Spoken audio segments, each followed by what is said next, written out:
like 600 years before Jesus Christ, Yes.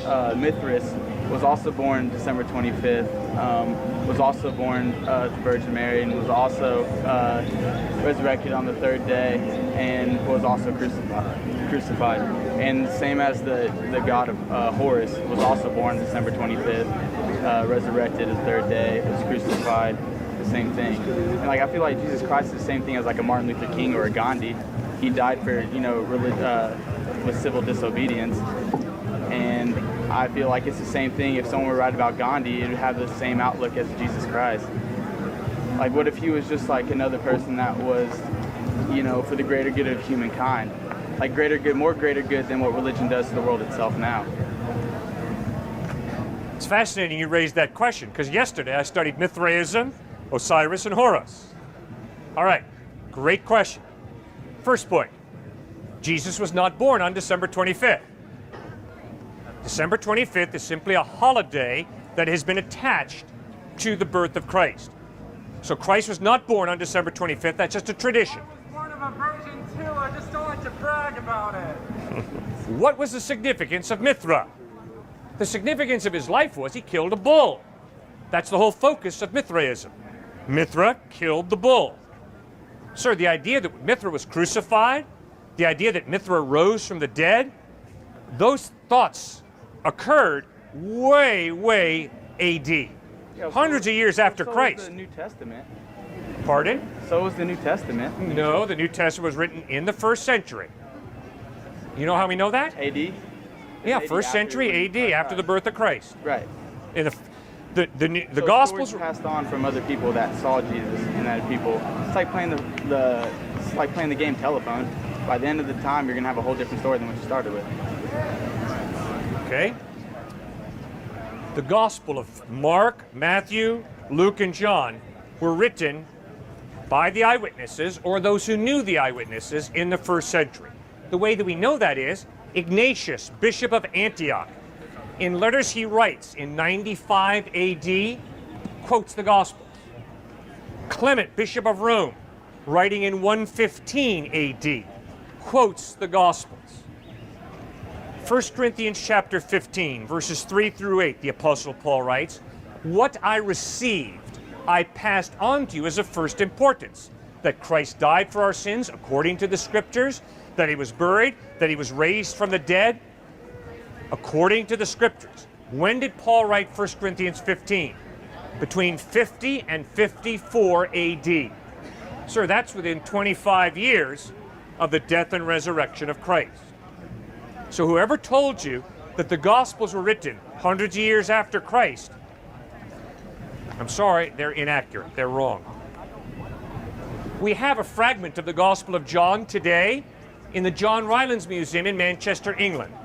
It's verses from John chapter 18, and it's dated between 117 and 130 AD. So, sir, it's obvious that the Gospels were written in the 1st century by the eyewitnesses or by those who knew the eyewitnesses. Now, the resurrection of Osiris is the only resurrection that is in BC, that predates the resurrection of Christ. So now you've got to study the resurrection of Osiris. And when you study it, sir, what you'll find out is he was sliced up into 14 different pieces. He was killed. Then what happened? His sister Isis went around finding his parts. She found 13 of the 14 parts. So she puts the 13 parts back together again. And what does Osiris experience? He does not experience a resurrection body the way Jesus Christ physically rose from the dead. Instead, Osiris becomes the god of the underworld, a spiritual existence. So you do not, sir, have a physical resurrection. You have a spiritual resurrection of Osiris, where you've got 13 of his 14 parts in a spirit form in the underworld. It doesn't ever say that there's any kind of correlation between him and the underworld, just in a spiritual kind of realm. And although he had his 13 pieces put together, the 13th piece was made from a spiritual kind of thing. Yeah. So I'm just wondering where you're getting that Osiris was in the realm of the underworld. I studied it yesterday, sir. That's how I get it. I mean, I'll It's Google very it. clear. I'll go to the library. Just check and out Google it, but I Osiris. mean, Good. like- Check out Osiris. He's put together again by his sister Isis, and he rules in the underworld, in a spiritual realm. of the underworld. Just because you're in a spiritual realm doesn't mean that it's an underworld. All right, fine. If you have a problem with underworld, fine. He's in a spiritual realm. So what's not to say that he was in the spiritual realm of the heavens? Well, it definitely doesn't say that, but if you want to add that, go ahead. But what it does say is that he was not a physical being. The resurrection of Christ is not a spiritual resurrection, guys. In Luke chapter 24, when Jesus appears to his disciples, they think, oh no, we're hallucinating. This is a spirit. And what does Jesus do? He comes right up to him and says, grab hold of me and see. A spirit does not have flesh and bone the way you see I have. What does he do to Thomas? He doesn't say, hey Thomas, here I am, the ghost. No. He says, right here, Thomas, take your hands and put them in the nail prints in my hands, and Thomas stopped doubting and believed. So obviously, the clear claim of the Gospels is Jesus physically died on a cross. 3 days later, he physically rose from the dead, and over a period of 40 days, he appears to over 500 people who see him risen from the dead. Does that make sense? So far, Cliffe has established the early dating of Christ's life through eyewitness testimony and has also addressed Christ's resurrection, and the documentation thereof was before the mythological figures that many falsely claim came before Christ's resurrection. Therefore, anyone who says this is a copycat version of a mythological story has to take another approach at seeing what's actually going on here, because that's not it. Does that make sense? Yeah, I mean, what my guess or understanding on that is where that information would come from other people's interpretations. So I'm not doubting that when the people were writing about this that they didn't know what's going on, but they are writing their interpretations of what happened. And you're talking about that even some of the people just knew the eyewitnesses. Well, just knowing the eyewitness is not a direct link to the kind of information that's there. They're only giving their personal interpretation, and if we were looking under God's eyes, personal interpretations can be wrong. I agree. Good point. So, if I say to you, Well, it's all based on deception. I'm an atheist, is it fair for you to interpret me to be saying, I believe that God exists? Is that a good interpretation? Either the miracle happened and the virgin had a baby, or the miracle didn't happen and Mary had sex with someone and that's how Jesus was born. It's not a matter of interpretation. It's a matter of, did the miracle occur or did it not? Okay, so how are we supposed to know today if the miracle did or did not occur? Very simple. By looking at other people's interpretations? No. First of all, you ask yourself, does my worldview allow for a miracle to happen? Yes. Yours does? Mm-hmm. So that means you believe in some type of God or gods, right? I believe in a higher power. That doesn't mean that they're a god. Okay. But you believe there's more to reality than matter and energy. No, I believe that the reality is energy. Okay, well if all of reality is matter and energy, how can a miracle happen? Because energy can be manipulated in the ways that we might not understand right now. Who's going to manipulate it? The conscious being. Okay. So what you're telling me is you think that a woman who hasn't had sex with a man can consciously manipulate her body so she can have a child? No. Good, I'm glad to hear that. Because I would say that's irrational. Sir, the only way it's possible for a virgin to have a baby is if there was a supernatural God who created the laws of nature. Therefore, he is capable of changing a law of nature and performing what you and I call a miracle, a virgin having a baby. That's the only way it can happen. If there is no God, it's impossible for a virgin to have a baby. And if you don't believe me, just go to biology.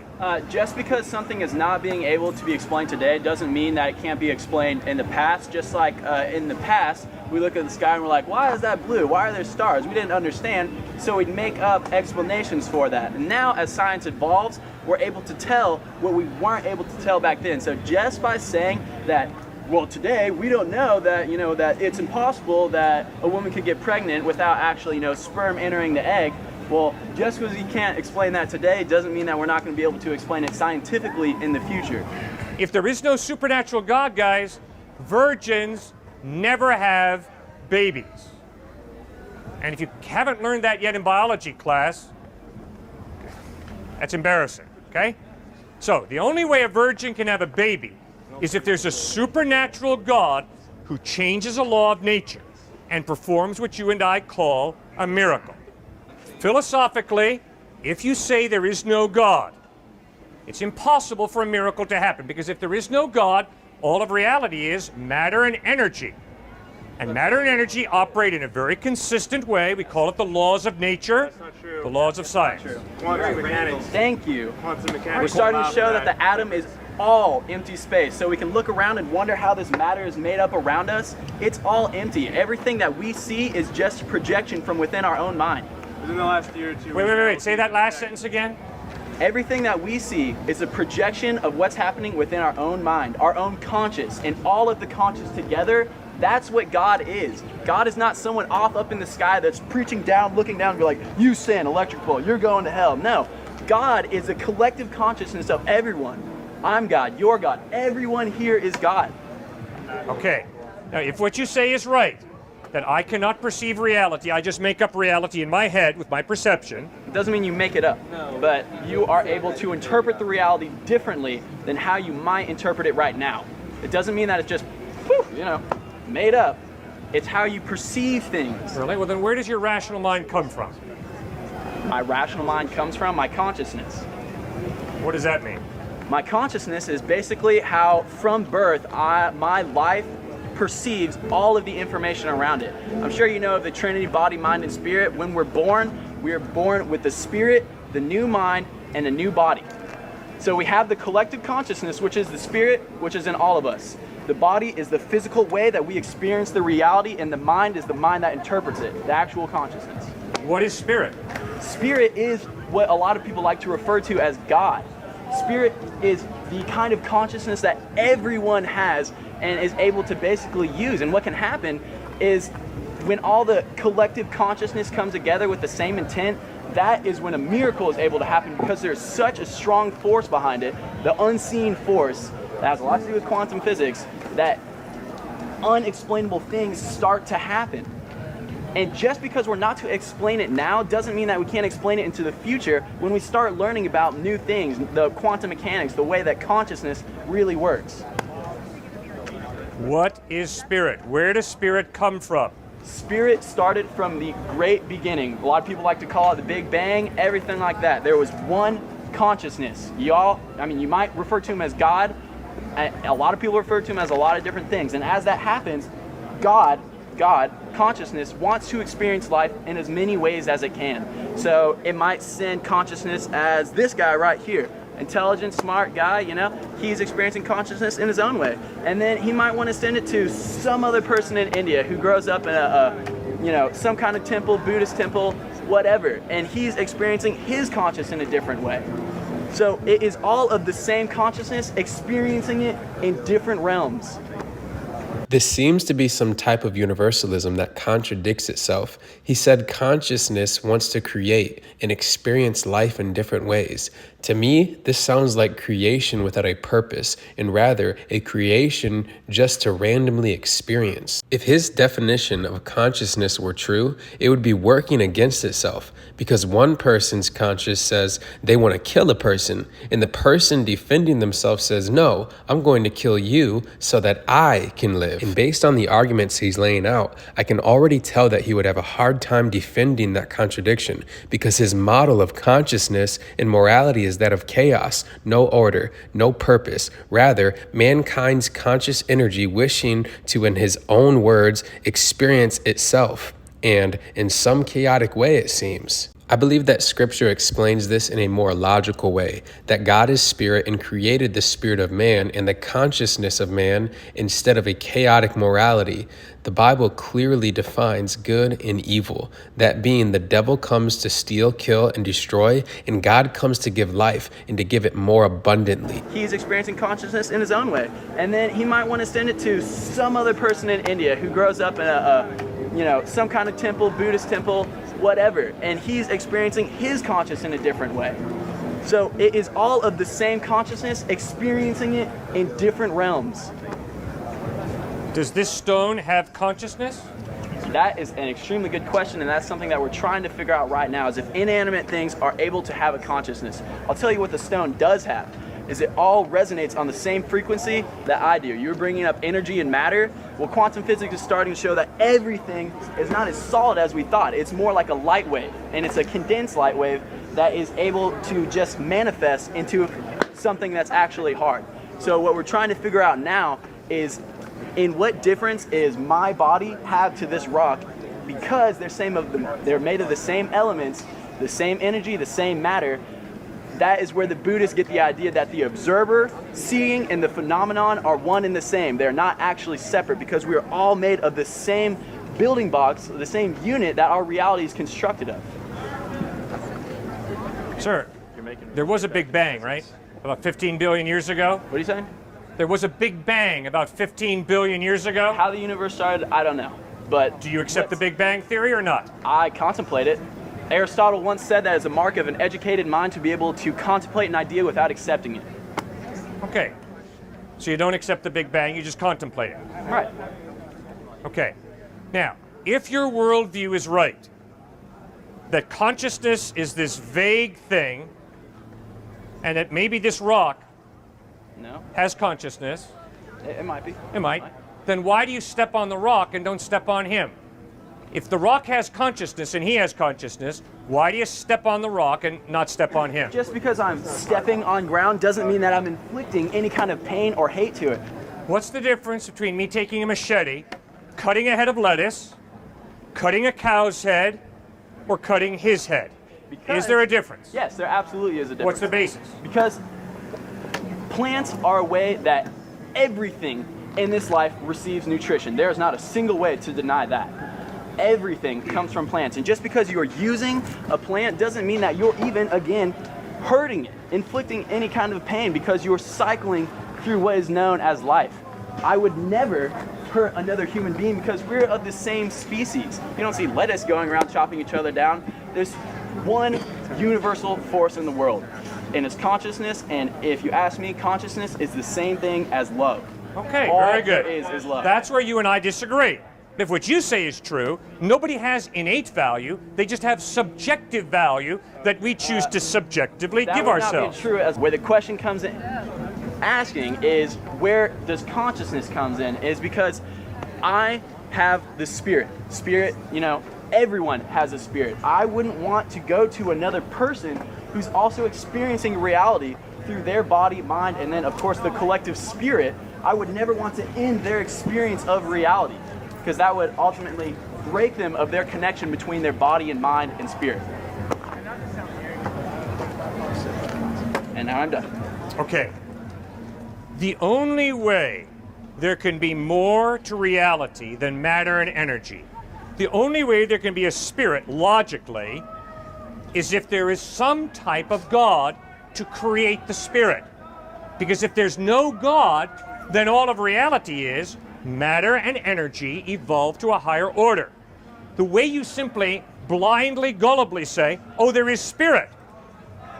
You don't know that. If you philosophically say, my starting point is matter and energy, you can't just add spirit to that. But if there's a God who creates matter and energy and also creates spirit, then it's possible that spirit exists. The only way there can be more to reality than matter and energy is if there is some type of God to create spirit, to create a value of justice, to create a value of love, to create a value of kindness. You cannot put spirit into a mathematical equation. You cannot put love into a test tube.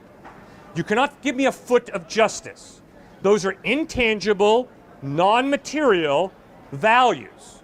The only way those values can be real is if there's more to reality than simple matter and energy. That's my point.